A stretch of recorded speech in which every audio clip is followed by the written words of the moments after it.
Hard massage. Yan. Anong bibol? Maray pa lotion, lugod. Bibuil nga, ni pampalas ang bigay kay po ng bibuil sa hilot. Lotion, tamahalnas. Madali yung mamarang lotion. Bibi oil.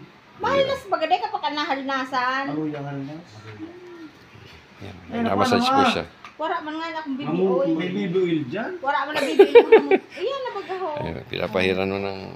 Pampaano. Lemon yan mahalnas na amarita pa kami. Walang lotion doon. Iyan na lotion na bagaan mo. Bulungan ni iyan. At marag ko Kung pinapahinga yan. Mayun oil. Magandang klase raw ito. Ito.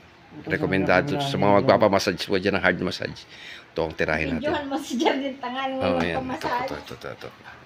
Ito po yung Galing ka- malapit na masahista. Galing Kita niyo mo na. Oo, sa Oh. Muntinlupa. Galing pa. Kaya lalabas na lang munti nito. Tingnan nyo na yung mga tattoo niya. Buhay na buhay pa. Hindi. Malapit ito magmasahe yan. Yung mga gusto magpamassage dyan. Ito masarap mo nang gatong bibuil ko na. Iyan na anuan. Hard massage talaga gusto mo, no? Mayunaan. May do.